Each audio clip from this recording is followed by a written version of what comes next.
Katie Morgan stood in the training field, watching her soldiers practice with their partners.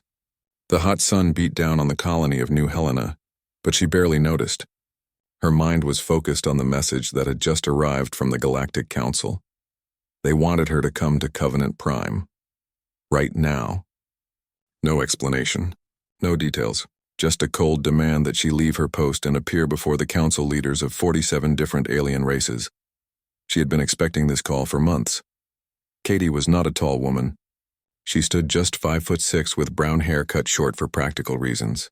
Her skin was dark from years under harsh suns on frontier worlds, but her gray eyes held a strength that made even the largest soldiers think twice before questioning her orders. She had earned every scar on her body and the respect of every person under her command. Lieutenant Alex Stone found her near the command building. He was a big man with broad shoulders and steady hands. He had served with Katie for 3 years and knew her better than most. "You going to answer them?" Alex asked, nodding toward the blinking console that displayed the council message. "I don't have much choice," Katie said. "They want to make an example of someone. I'm the easy target." "They're mad about the Racthon mission," Alex said. "We saved 4,000 people," Katie replied. "The council was still having meetings when we landed and got them out." "That's the problem. We didn't ask permission first." Alex crossed his arms. "What are you going to do?" Katie looked out at the training field. 200 massive creatures moved among her soldiers. They looked like giant lizards, but that wasn't quite right. They had scales like metal, 3 eyes that could see in multiple directions at once, and claws that could tear through solid steel. The Galactic Council had classified them as Class 7 predators. Too dangerous to approach, too wild to train. But humans had different ideas. Katie had been there when they first found the creatures on a nameless planet. She remembered the huge male that had charged at their landing team. It could have killed her easily. Instead, she had stopped running. She held out her hand and waited. The creature had sniffed her hand, made a deep rumbling sound, and followed her back to camp. That was 3 years ago. Now 200 of the creatures served with her soldiers. They fought together, lived together, and trusted each other completely. The council called the creatures abominations. Katie called them war beasts. Her soldiers called them family. "Get the ship ready," Katie told Alex, "and tell the handlers to prepare the pack. All of them are coming with me." Alex raised an eyebrow. "All 200? The council will lose their minds." "Good," Katie said with a thin smile. "Let them." The journey to Covenant Prime took 4 days on the human ship called Defiant. Katie spent the time reading every law and rule she could find. The council would try to take away her command. They might even put her in prison. They feared what they couldn't control, and nobody could control the war beasts except through partnership and trust. Katie thought back to how it all started. The council's scientists had studied the war beasts from a safe distance. They wrote reports saying the creatures were too aggressive, too dangerous, too unpredictable. They recommended leaving the species alone. Humans had gone to the planet anyway, not to conquer or capture, but to learn. Katie had been part of that first team. She remembered sitting still for hours while a curious war beast sniffed her equipment. She remembered sharing her food with a young one that approached the camp. She remembered the moment when the alpha male of the pack had pressed his massive head against her shoulder in what could only be called affection. The council's scientists couldn't understand it. They studied brain scans and chemical signals, looking for proof of mind control or chemical bonding. They found nothing. The relationship between humans and war beasts was simple friendship that had grown into something deeper. Now 43 handlers worked with the war beasts. They were soldiers of all types. Infantry fighters, medics, engineers, pilots. The war beasts didn't form a separate unit. They integrated into every part of military operations, working side by side with their human partners. Lieutenant Ryan Brooks met Katie in the cargo bay as they approached Covenant Station. Ryan was young, only 25, but he had proven himself in battle after battle.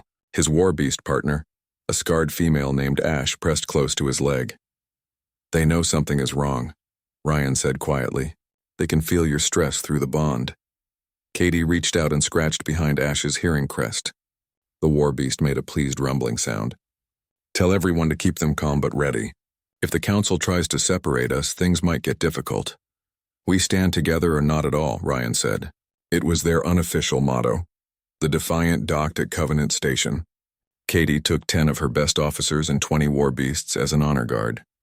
Station security watched nervously as the pack moved through the clean corridors. The aliens weren't used to seeing Class 7 predators walking freely among people. The council chambers sat at the top of the station under a huge dome of clear metal. Representatives from 47 civilizations sat in rising circles. At the center, on a high platform, sat High Chancellor Vexthor. He was a Talran, with 4 arms and skin that looked like leather. Katie had met him twice before. He was old-fashioned and believed humans were too violent and too reckless. "Commander Morgan," Vexthor's voice echoed through the chamber. The computers translated his words into every language. "You stand accused of breaking council rules about dangerous predator species. How do you respond?" Katie stepped forward. Her boots clicked on the polished floor. Behind her, the war beasts settled down to rest. Their eyes watched everything. "I respond that the rules were written 300 years ago," Katie said clearly. "They were written for a different time. They talk about control and domination. My soldiers don't control these creatures. We work with them as partners." A blue-skinned Centauri representative stood up. "You claim partnership, but these beasts follow your every command. That is control. With respect, you're wrong," Katie said. "They follow because they choose to follow. Because we earned their trust and they earned ours." She gestured to the war beast behind her. "Every creature here could leave any time they want. None of them are chained. None of them are forced." "Pretty words," another voice called out. It belonged to a snake-like counselor named Septine. "But we have seen reports. These beasts tear through enemy lines like storms. They rip apart ships and soldiers. You created weapons of mass destruction." "I created soldiers who fight beside my people," Katie said firmly. "Every military in this council uses weapons. You use plasma guns and missiles. Are those not weapons of mass destruction too?" "Those are tools used by thinking beings," Vexthor said. "These creatures are animals." Katie felt anger building but kept her voice steady. "You say they're different from you, but that doesn't make them animals.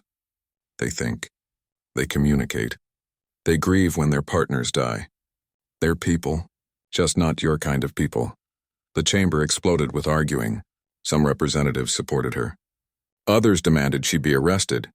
Through it all, Vexthor watched her with calculating eyes. Finally, he raised one hand. The chamber fell silent.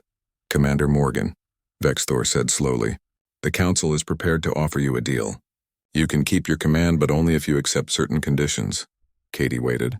She had been expecting a trap. "You will give the war beasts to the council for study. You will submit to a formal investigation, and you will accept reassignment to a safe world where your aggressive methods can be supervised." Vexthor's expression was almost kind. "This is generous given what you are accused of." "And if I refuse?" Katie asked. "Then the council will declare the war beasts illegal. We will take your ship. We will arrest your officers. We will make an example that ensures no other human commander tries such reckless ideas." Vexthor leaned forward.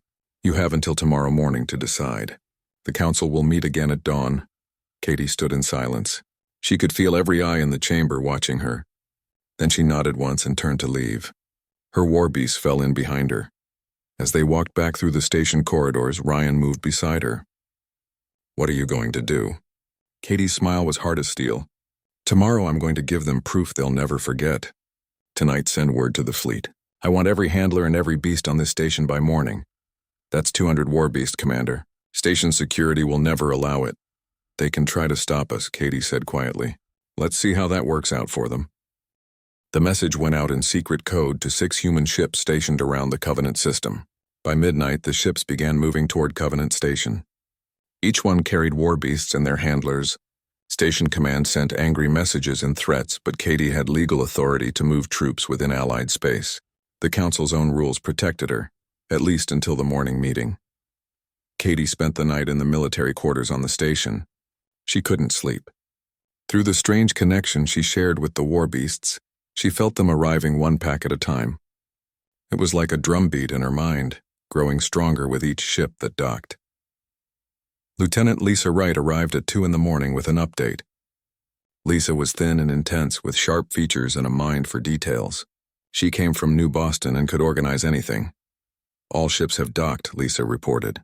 207 beasts total, 43 handlers. Station security has surrounded the docking bay, but they aren't interfering yet. She paused. Commander, they're scared. Half the security force requested transfers to other duties.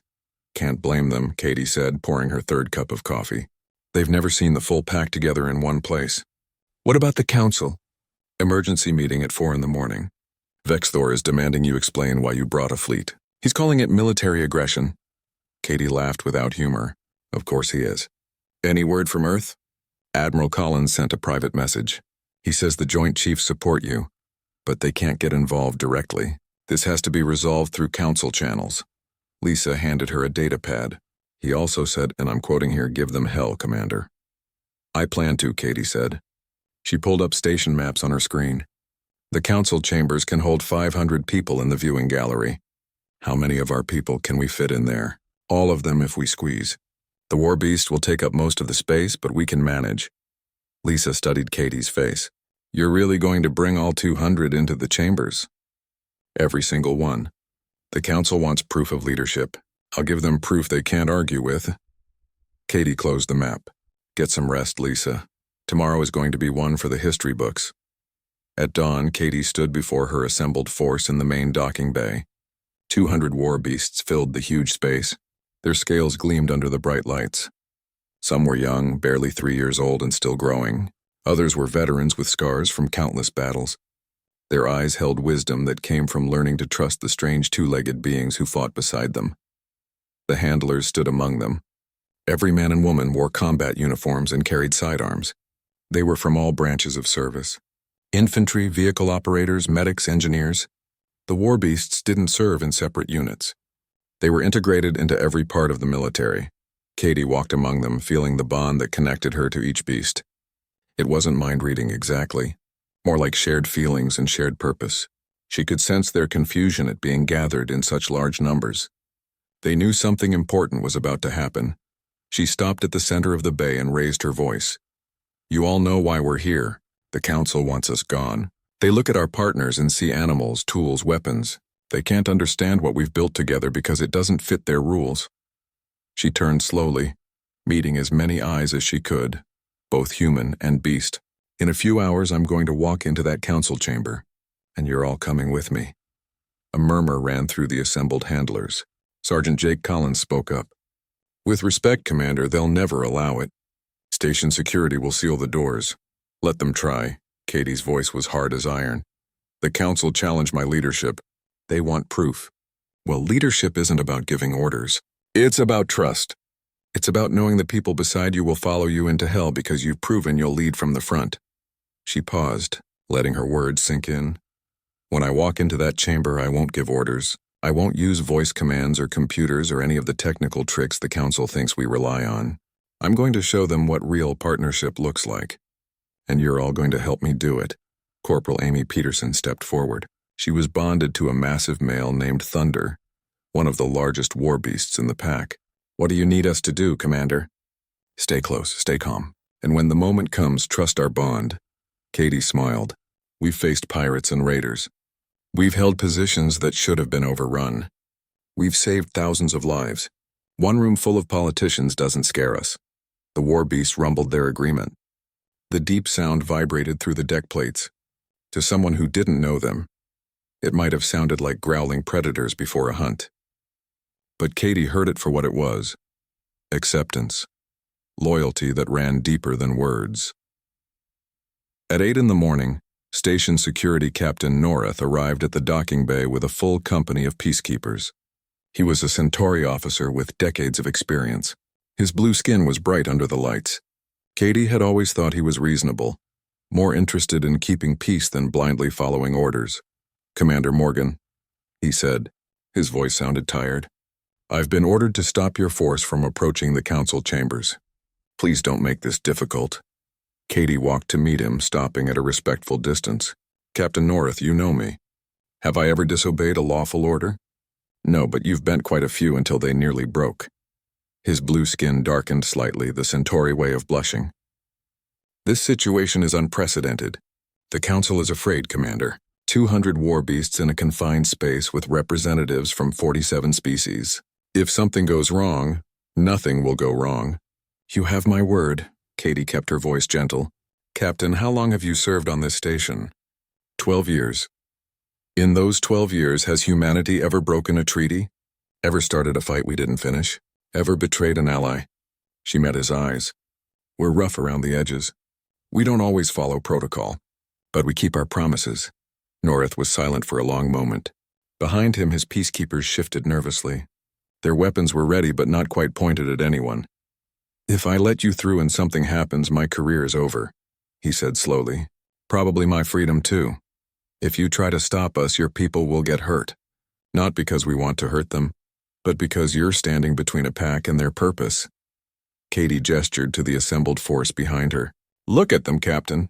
Really look. Do they seem out of control? Aggressive? Norith looked past her.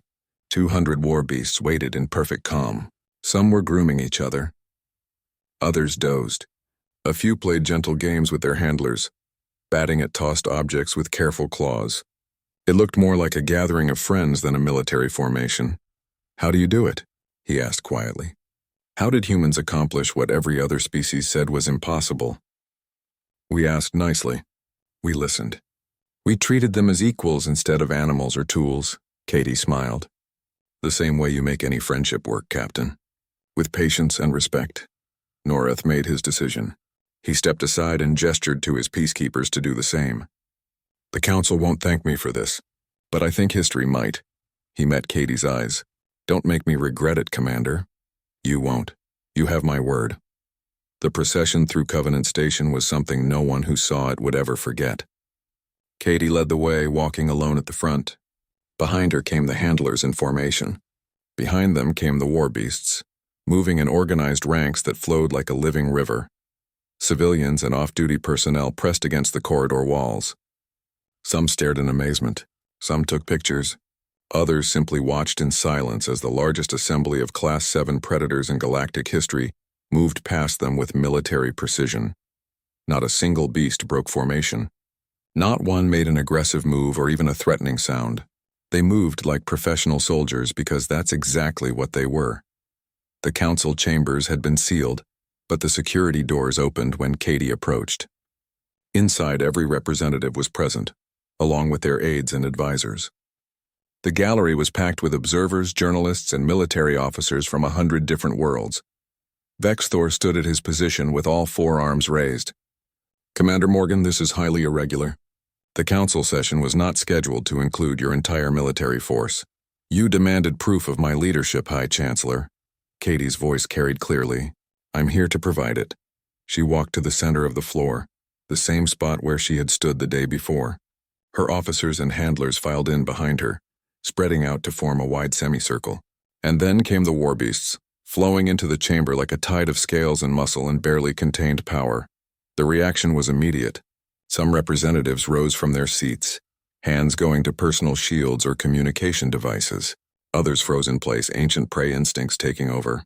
The Talran delegation activated their defensive barrier, a shimmering wall of energy separating them from the chamber floor. 200 war beasts filled the available space. Their 3 eyes took in everything. The youngest stayed close to their handlers, seeking comfort. The veterans held position with professional calm, their attention fixed on Katie as they waited for direction. Katie stood alone at the center, a single human woman surrounded by creatures that could tear her apart in seconds. She raised her hands, palms out, showing she carried no weapons. High Chancellor Vex. The chamber erupted in protest. Representatives shouted over each other. Their translated voices created chaos. Vexthor raised all 4 arms again, calling for silence. It took nearly a minute for order to return. Commander Morgan, if this is some kind of trick, Vexthor began. No trick, High Chancellor. You believe these creatures follow my commands because I've controlled them somehow, trained them through force or technology. I'm offering you the chance to prove or disprove that theory. Katie's voice remained calm. Give them an order. See what happens. Vexthor descended from his platform with careful dignity. He stopped at the edge of the defensive barrier his delegation had raised. He studied the assembled war beasts. They studied him back with unblinking attention. Very well. I will participate in this demonstration. He deactivated his section of the barrier and stepped forward onto the open floor. Several representatives gasped, but none moved to stop him. The High Chancellor approached the nearest war beast. It was a scarred veteran named Granite who stood near his handler, Corporal Pete Walker. Granite was massive even by war beast standards. His scales had darkened to deep gray over years of service. He watched Vexthor with patient stillness. Vexthor stood before Granite and spoke in his native tongue. The translators rendered his words for all to hear. Creature, I am High Chancellor of the Galactic Council. I command you to move to the northern side of this chamber and sit. Granite didn't move. He continued to regard Vexthor with calm interest. His 3 eyes blinked in sequence, you see? Vexthor turned to address the assembly. The creature doesn't understand commands. It only responds to its handlers. Katie whistled. It wasn't a complex sound, just a short, sharp note that carried clearly through the chamber. But the effect was immediate and dramatic. 200 war beasts moved as one. They flowed into formation with the precision of a professional honor guard. Their ranks aligned in perfect rows. The youngest moved to the center, protected by the veterans on the outer edges. Every beast faced the same direction, their attention fixed on Katie with unwavering focus. The transformation took less than 5 seconds. One moment the chamber had been filled with what appeared to be a loose gathering of creatures. The next it held a military formation that would have impressed any drill sergeant. The silence that followed was absolute. Katie remained at the center, her hands still at her sides. She hadn't given a verbal command, hadn't used a control device or computer interface. Just a single whistle and 200 apex predators had moved into battle formation. High Chancellor, Katie said quietly, you gave Granite a command. He didn't follow it because he's not your soldier. He's mine. But more than that, he's his own being with his own will and his own choice. She looked up at Vexthor. Try again. This time, ask instead of command. Vexthor's forearms trembled slightly, a sign of worry in his species.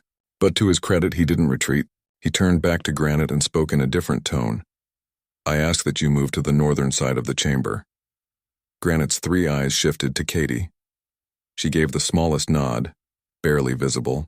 The war beast rumbled once, then padded across the floor to the northern wall. He sat down with surprising grace for such a large creature. His tail curled around his body. Another whistle from Katie, 2 short notes this time. Granite stood and returned to his position in the formation. He settled back into place beside Pete Walker. Representative Dalrin of the Centauri Collective rose from his seat. His voice shook. This proves nothing. You've trained them to respond to sound signals. It's no different from any trained animal. You're partially right, Representative, Katie said. She began walking along the front row of war beasts. As she passed each one, it rumbled or clicked in greeting. We do use sound signals, but watch what happens when I try this. She stopped in front of a young war beast named River. River was bonded to Lieutenant Ben Torres. She was barely 4 years old, with scales that still held lighter coloring of youth. Katie whistled the same 2-note sequence she had used moments ago. River tilted her head in confusion but didn't move. The signals aren't universal, Katie explained. Each pack develops its own language, its own understanding. River knows I'm trying to communicate, but she doesn't know what I'm saying because these aren't her signals. She's waiting for Ben to translate. Katie gestured to Torres. Lieutenant? Ben stepped forward and made a clicking sound with his tongue. River immediately moved to the northern wall, copying Granite's earlier action. She returned at another click. Every handler and beast pair develops unique communication methods, Katie continued. Some use whistles. Some use clicks. Some use gestures. A few have even learned to understand complex verbal commands. The point isn't the method. The point is the relationship. She addressed the full council now. These beings choose to work with us. They learn our signals because they want to communicate, not because they're forced to obey. Counselor Septine spoke up. Her serpentine form coiled in her observation position. Even if we accept that, you've still created a military force of unprecedented power. These creatures have killed thousands in battle. Yes, they have, Katie agreed bluntly, because we're at war with raiders and slavers who kill innocents without hesitation. The war beasts have saved far more lives than they've taken. She moved back to the center of the formation. But you want proof of control, proof that they won't turn on civilian populations or attack without cause. So let me demonstrate something else. She gestured to Sergeant Amy Peterson. Amy, bring Thunder forward. Amy and Thunder stepped out of formation. Thunder was enormous, easily the largest war beast in the entire pack. His scales were so dark they were almost black. The claws on his feet could tear through ship hull plating. He had more confirmed kills than any other war beast in service. He was also, as those who knew him understood, gentle with a playful nature. Katie reached into her pocket and pulled out a small object. It was a children's toy, a softball used in zero-gravity games. She tossed it high into the air. Thunder moved with impossible speed for something so large. He caught the ball in his jaws with perfect precision. He didn't bite down, didn't crush it. He held it gently, then brought it back to Katie and deposited it in her hands with care. His tail wagged like an excited puppy, the chamber filled with murmurs of astonishment. Katie threw the ball again, higher this time. Thunder caught it, returned it. She threw it a third time, directly at Counselor Sepetine's platform. Thunder intercepted it mid-flight, adjusted his trajectory to avoid hitting the platform's edge, and brought it back again. Precision, control, choice. Katie held up the ball. Thunder could tear me apart. He could rampage through this station and kill hundreds before he was stopped. But he chooses not to. Not because he's programmed or dominated, but because he's a person with morals and loyalty and love. She walked to Thunder and wrapped her arms around his massive neck. The war beast rumbled contentedly and pressed his head against her shoulder. "This is what you don't understand," Katie said with passion in her voice. "Humanity didn't conquer these beings. We didn't break them or train them or turn them into weapons. We became their friends, and they became ours. Everything that's followed has been built on that foundation." Vexthor returned to his platform. All four of his hands gripped the railing. "You make a compelling emotional argument, Commander, but emotions are not sufficient basis for military policy. The Council requires certainty, guarantees that these creatures won't pose a threat to civilian populations." "Then let me offer you this guarantee," Katie said. She pulled out a data pad and held it up. "I have 5 years of documentation here. Incident reports, performance reviews, behavioral assessments. In 5 years of active service across 200 war beasts and multiple combat zones, we've had exactly 0 incidents of unprovoked aggression against civilians or allies. 0. She transmitted the data to the Council's network. "Compare that to any other military force in the galaxy. Compare it to your own peacekeeping units. I think you'll find our record is excellent." Representative Dalaran was studying his own display. His expression was thoughtful. "The data does support your claims, Commander, but there's still the question of setting a precedent. If we approve this partnership, what's to stop other species from attempting similar programs?" "Nothing," Katie said simply.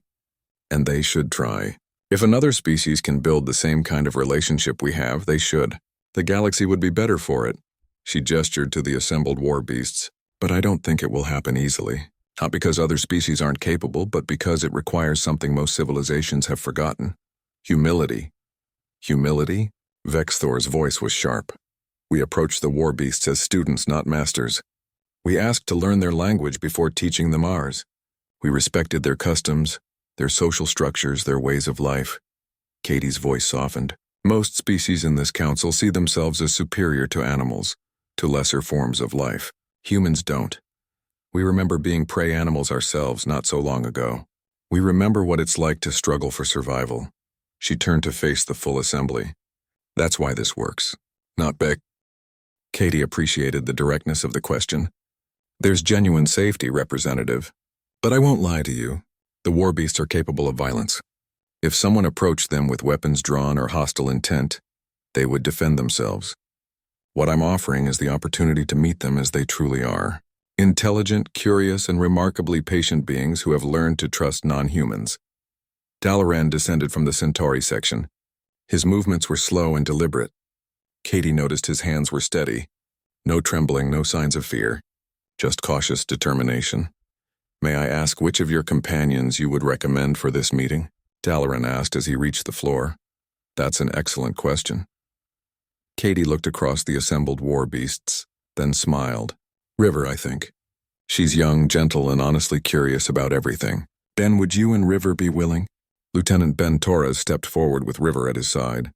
Ben was a quiet man from the frontier colonies. His bond with River was one of the strongest Katie had ever seen. "River would be honored, Commander," Ben said. He looked down at his partner. "What do you think, girl? Want to make a new friend?" River made a chittering sound that conveyed excitement and interest. She looked at Dalaran with all 3 eyes. Her head tilted in that characteristic gesture of curiosity.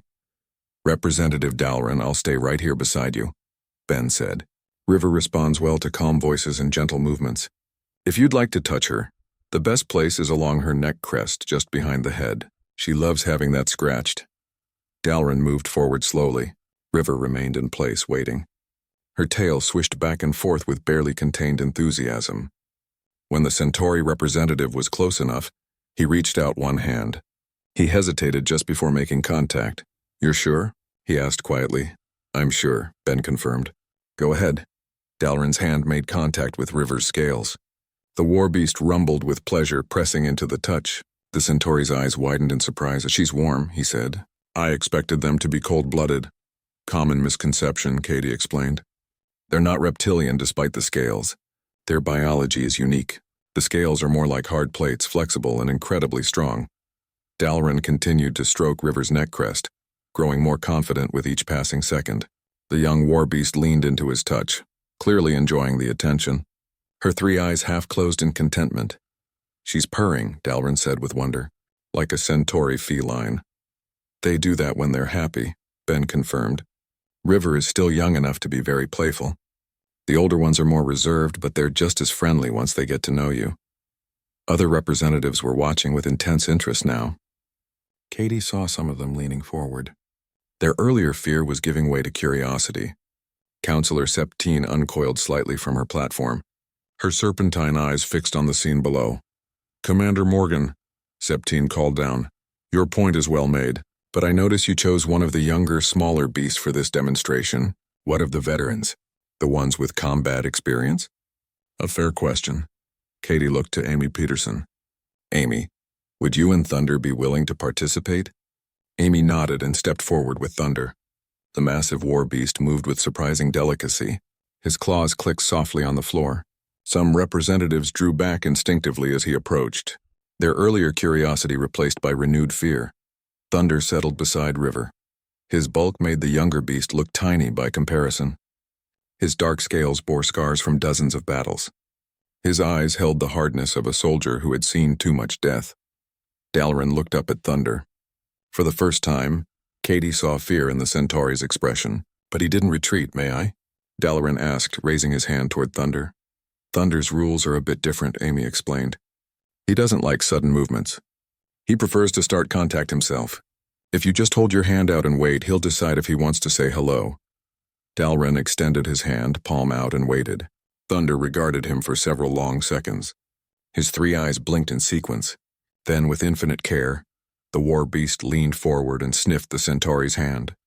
Thunder rumbled, a deep sound that vibrated through the floor. Then he pressed his massive head against Dalrin's palm.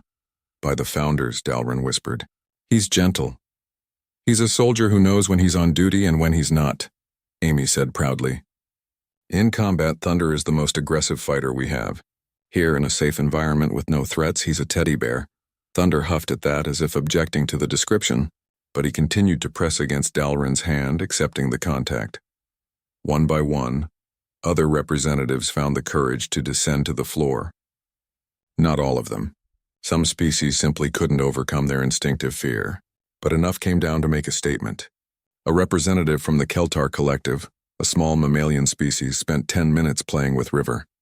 He tossed a ball that the young war beast retrieved with obvious delight. A delegate from the Nexian Assembly, beings of pure energy who wore special suits, communicated directly with one of the older veterans. They exchanged what looked like emotional impressions. Through it all, Katie watched with pride. Her people maintained their positions, ready to step in if anything went wrong. But nothing did. The war beasts were perfect ambassadors for their species, patient and gentle with beings who had never encountered anything like them. Vexthor descended last. The High Chancellor moved slowly, his forearms held in a neutral position. He approached Thunder, the largest and most intimidating of the assembled beasts. Commander Morgan, Vexthor said without looking away from Thunder. I owe you an apology. I have been prejudiced in my assessment of your program. I saw only the potential for destruction, not the reality of partnership. Thunder regarded the High Chancellor with calm attention, waiting to see what this being would do. May I? Vexthor asked Amy. Of course, High Chancellor. Thunder's a good judge of character. If he likes you, you'll know. Vexthor extended one hand. Thunder sniffed it carefully, then pressed his head against the Talron's palm. The High Chancellor's other 3 hands came up naturally to stroke the war beast's scales. Remarkable, Vexthor murmured. I've spent 3 decades in military command and I've never encountered anything like this. The bond between your people and these beings, it's profound. It is, Katie agreed. And it's real. Not programmed, not forced. Just friendship that evolved into partnership. Vexthor looked up at her. His expression was thoughtful. You've made your case, Commander. More effectively than I thought possible, but there's still the matter of council approval. Your program operates in a legal gray area. There are still representatives who believe humanity has overstepped. I understand, High Chancellor, but I need you to understand something as well. Katie's voice hardened. If the council orders me to abandon the war beasts, to send them back to their homeworld and dissolve the units we've built, I will refuse. I'll resign my commission first, and I won't be the only one. She gestured to her officers and handlers. Every person here volunteered for this program. Every one of them has formed bonds that go deeper than military duty. If you force us to choose between our careers and our partners, we'll choose our partners. Every single time. That sounds like a threat, Commander, Vexthor said quietly. It's not a threat. It's a statement of fact. Katie met his eyes. High Chancellor, you can't order love. You can't command loyalty. These things grow naturally or not at all. What we've built here took years of patience, trust, and mutual respect. You can destroy it with a single vote, but you can't recreate it by order. Vexthor was silent for a moment, still stroking Thunder's scales. The war beast rumbled contentedly, clearly enjoying the attention despite it coming from one of his handler's opponents. The council will debate, Vexthor finally said. But I will tell you this, Commander. You've changed my mind. Whether that will be enough to change the council's collective mind remains to be seen. He stepped back from Thunder and returned to his platform. The other representatives followed, returning to their seats. The war beasts watched them go with calm attention, then looked to Katie for guidance. She whistled, 3 quick notes. The formation dissolved as handlers and beasts reunited. The rigid military structure gave way to more relaxed groupings. Some of the younger war beasts played gentle games with their partners. Others simply rested, saving energy. Katie felt the tension draining from her shoulders. She had done everything she could. The demonstration had gone better than she dared hope. Now it was up to the politicians. Lieutenant Lisa Wright moved up beside her. Commander, that was incredible. I think you actually convinced some of them. Maybe. But politicians are good at agreeing with you in person and voting against you in private. Katie watched as Vexthor talked with his senior advisors. We'll know soon enough. The council session was called to break for 6 hours while the representatives debated in private. Katie and her people were escorted to a waiting area, a large chamber usually used for diplomatic meetings. The war beasts settled down to rest while the handlers checked equipment and compared notes on the session. Ryan Brooks found Katie standing by one of the large windows, looking out at Covenant Prime below. You think it worked? He asked. The council has voted, Vexthor continued.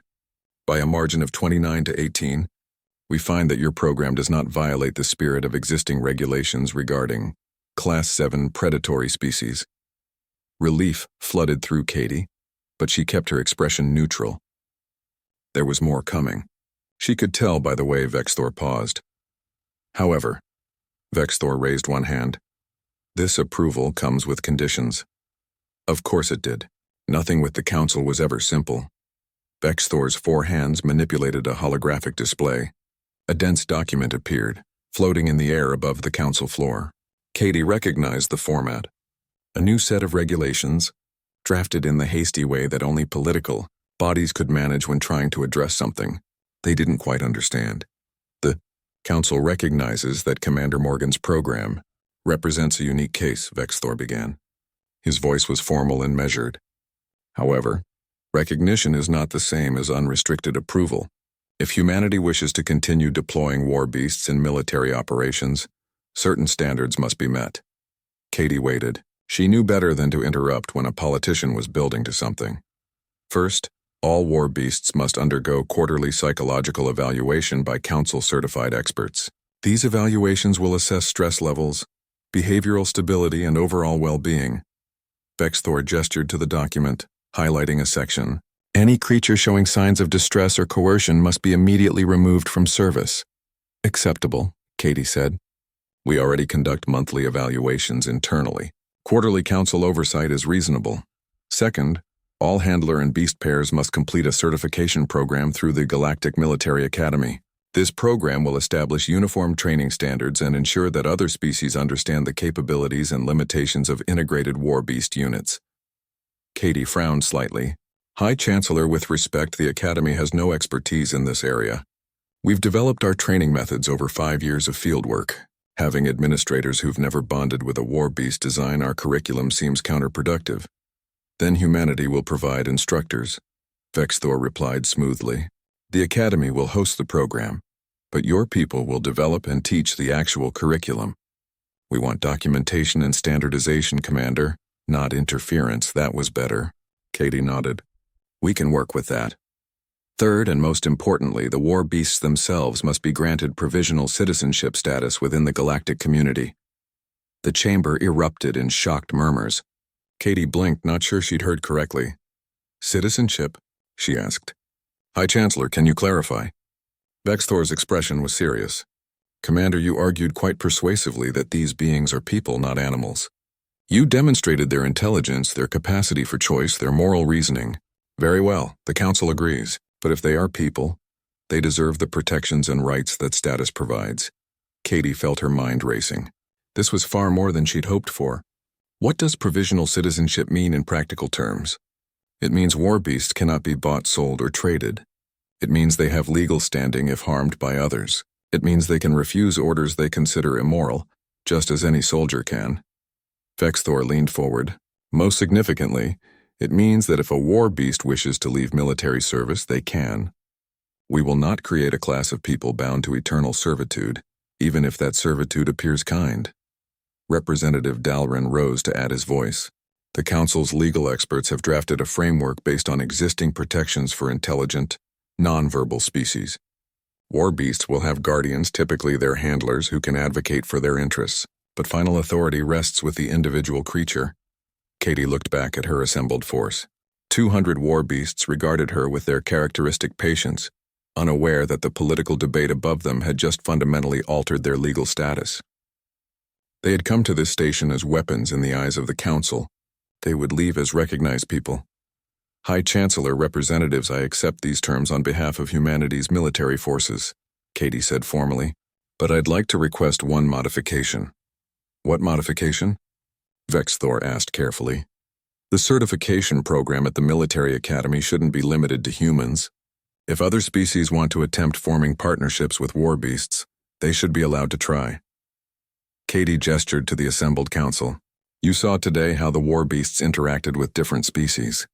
They're not bonded exclusively to humans. They're bonded to individuals who treat them with respect. Councillor Septine uncoiled slightly. Are you suggesting we open a recruitment program? Invite other species to bond with these creatures? I'm suggesting we allow it if individuals are interested.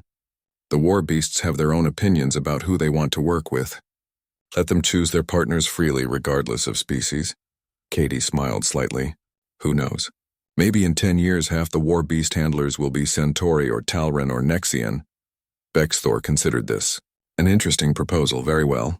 The certification program will be open to qualified applicants from any species, subject to the war beast's acceptance. Let no one claim humanity seeks to keep this partnership to themselves. He manipulated the holographic document, adding the changes. Are there any other modifications Commander Morgan wishes to suggest? Just one. The homeworld where we first encountered the war beasts should be granted protected status. No mining, no colonization, no exploitation. Let it remain a sanctuary for any creature that wants to live free of bonding. Katie's voice was firm. We didn't come to that world to conquer it. We came as visitors, and we should leave it as we found it. That protection already exists in Council conservation law, Dalrin noted. We can strengthen the designation, make it permanent. That seems appropriate given the circumstances. Vexthor looked around the chamber. Any objections? Silence greeted his question. Even the representatives who had voted against the program seemed satisfied with the final framework. Then it is decided. The War Beast program is approved, subject to the conditions discussed. Commander Morgan, you will keep your command. Your forces will be granted official recognition within the galactic military structure. Vexthor's expression softened slightly.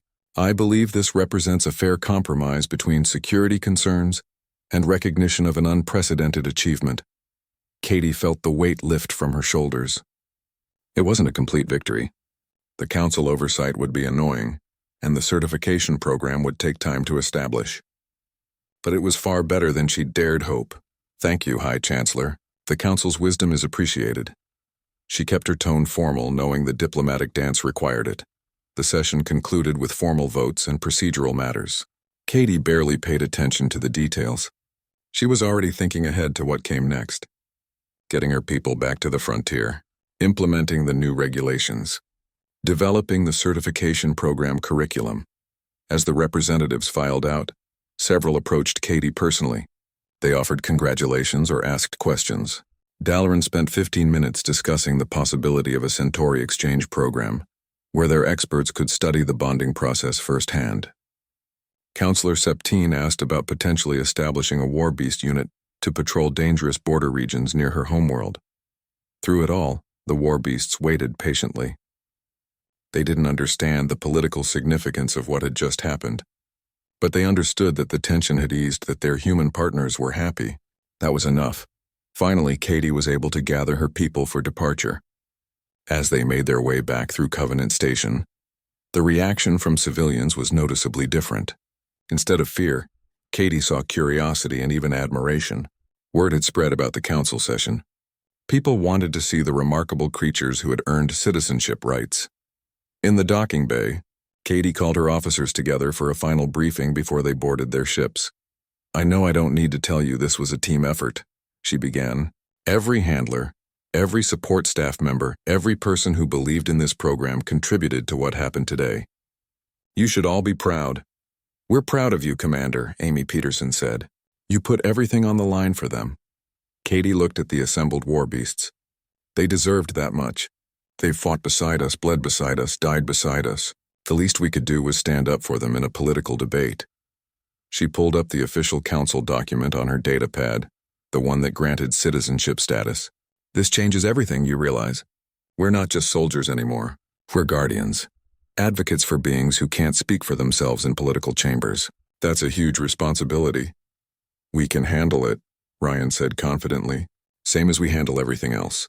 One day at a time, one challenge at a time. Plus, we've got the best teachers in the galaxy, Ben added, gesturing to the war beasts. They've taught us patience, loyalty, and how to fight like absolute monsters when necessary. I think we'll manage, Katie smiled. Get your people loaded up. We leave in 2 hours. The frontier won't protect itself. As her officers moved to their ships, Katie took a moment to walk among the war beasts one last time. They rumbled and clicked in greeting. Their three-eyed gaze followed her movements. She scratched crests, checked,